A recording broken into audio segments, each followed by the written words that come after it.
Good morning എല്ലാവർക്കും.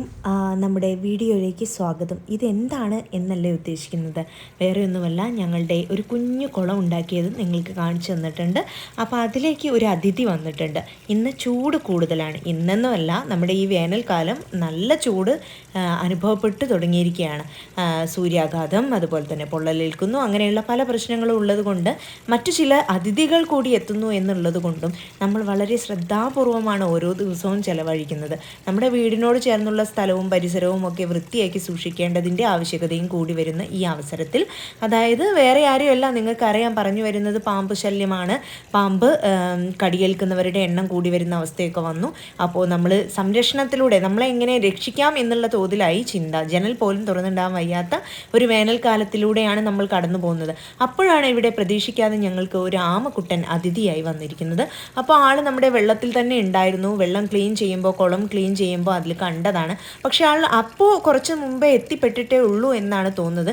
കുറച്ച് നേരം മാത്രം അവിടെ നിൽക്കുകയും പിന്നീട് ആൾ മെല്ലെ ഞങ്ങളുടെ കാൽപെരുമാറ്റമൊക്കെ പോയതിനു ശേഷം കയറി പോവുകയും ചെയ്തു കേട്ടോ. മറ്റൊന്നുമല്ല, 2 തരത്തിൽ ആമകൾ ഉണ്ടെന്ന് ഞാൻ കേട്ടിട്ടുണ്ട്.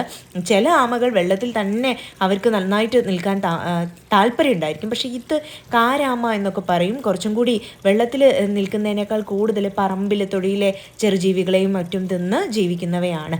അപ്പോൾ അതിന് വേണ്ടിയിട്ടായിരിക്കാം ആൾ വേഗം തന്നെ വെള്ളത്തിൽ നിന്ന് കയറി പോവുകയും ചെയ്തു കേട്ടോ.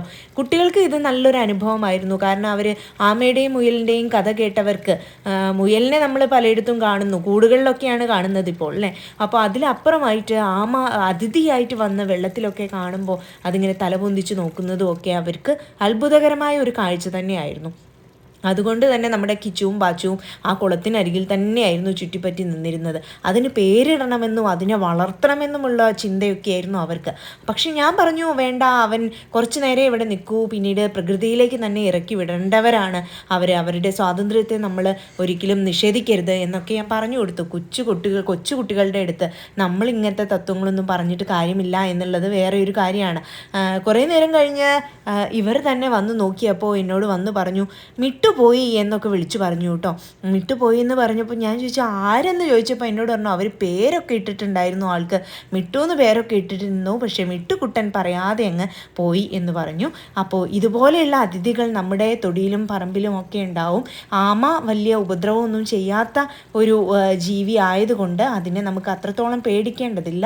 പക്ഷേ നമ്മൾ അറിയാതെ പോലും അവരെ ഉപദ്രവിക്കുകയാണെന്ന ചിന്തയിലൂടെ നമ്മളെ ഉപദ്രവിക്കാൻ വരുന്നവരാണ് പാമ്പുകളും മറ്റു ജീവികളും ഒക്കെ.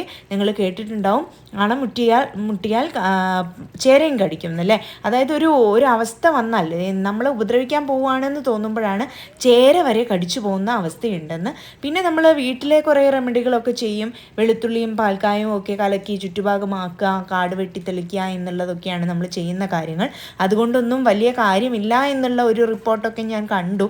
എന്തായാലും നമ്മൾ പഠിച്ചതേ പാടൂ എന്നുള്ള പോലെ തന്നെ മണ്ണെണ്ണയും വെളുത്തുള്ളിയും ഒക്കെ നമ്മുടെ ചുറ്റുഭാഗം തീയെടുക്കാത്ത ഭാഗത്ത് മണ്ണെണ്ണ സ്പ്രേ ചെയ്യാൻ വേണ്ടി ശ്രദ്ധിക്കണം. അങ്ങനെ കുറച്ച് റെമഡിയൊക്കെ നമുക്ക് ചെയ്യാൻ പറ്റും, ഇവർ വരാതിരിക്കാനും ഇവരിൽ നിന്ന് രക്ഷപ്പെടാനും. എന്തായാലും ഈ വേനൽക്കാലം നമുക്ക് കഴിച്ചു കൂട്ടിയേ പറ്റൂ. വേനലിന് ശേഷം മാത്രമേ മഴ വരൂ.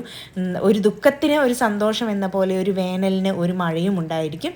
അപ്പം മഴയെയാണ് നമ്മൾ പ്രതീക്ഷിച്ചിരിക്കുന്നത് എങ്കിലും നമ്മുടെ ഈ വേനലിനെ നമുക്ക് സന്തോഷപൂർവ്വം കൊണ്ടുപോയേ പറ്റൂ. പരമാവധി തണുപ്പിനെ നിലനിർത്താനുള്ള സാധനങ്ങളൊക്കെ നമുക്ക് വീട്ടിൽ ചെയ്യാവുന്നതൊക്കെ ചെയ്യുക. പക്ഷേ ജനലൊന്നും തുറന്നിടാതെ ശ്രദ്ധിക്കുക. വാതിൽ തുറന്നിട്ട് മുൻവശത്തെയും പിറകുവശത്തെയും ഒക്കെ വാതിലുകൾ തുറന്നിട്ട് വീട്ടിലെ മറ്റു റൂമുകളിലേക്ക് പോകാതിരിക്കുക. കാരണം ടൈൽ വഴിയും വരെ എന്ത് കയറുന്നുണ്ട്, നമ്മുടെ ഈ ചേര അല്ലെങ്കിൽ പാമ്പ് കയറുന്നുണ്ട്. അതുകൊണ്ട് തന്നെ ചുമരുകളിലൂടെ പറ്റി കയറുന്നുണ്ട്. ചെടികൾ വളർത്തുന്നവർ പരമാവധി നമ്മുടെ ചുമരിനോട് ചേർന്ന് നിൽക്കാത്ത തരത്തിലൊക്കെ ചെടികളെ വളർത്താൻ വേണ്ടി ശ്രദ്ധിക്കുക. പിന്നെ മറ്റ് വാഹനങ്ങളും ഒക്കെ എടുക്കുമ്പോൾ ശ്രദ്ധിക്കുക. വാഹനങ്ങൾ, സൈക്കിൾ പോലെയുള്ളവ ചാരി നിർത്താതിരിക്കുക. അങ്ങനെ കുറേ കാര്യങ്ങളുണ്ട് നമ്മൾ ശ്രദ്ധിക്കേണ്ടത്. എന്ത് തന്നെയായാലും ഈ കാര്യങ്ങളെയൊക്കെ ഓർത്തുകൊണ്ട് സന്ദർഭങ്ങൾക്കനുസരിച്ച് പെരുമാറാനുള്ള ഒരു ബുദ്ധി കൂടി, അല്ലെങ്കിൽ ഒരു സാവകാശം കൂടി നമ്മൾ ഓരോ സിറ്റുവേഷനിലും ഉണ്ടാക്കിയെടുക്കാനുള്ള ഒരു അവബോധം കൂടി നമുക്ക് വേണം. ആമക്കുട്ടനിലൂടെ നമ്മൾ വലിയ വലിയ കഥകളിലേക്ക് കടന്നു കയറിയിട്ടുണ്ട്. മറ്റൊന്നുമല്ല, നിരന്തരം വാർത്തകൾ കാണുന്നത് കൊണ്ടാണ് നമ്മളിങ്ങനെ പറഞ്ഞുകൊണ്ടിരിക്കുന്നത്. എന്തായാലും നമ്മളെ ആമക്കുട്ടൻ മുയലിൻ്റെയും കഥ പറഞ്ഞ ആ ആമക്കുട്ടൻ നമ്മളെ ബാക്കിയാക്കി പോയിട്ടുണ്ട്. മറ്റൊരു കഥയുമായി പിന്നെ വരാം.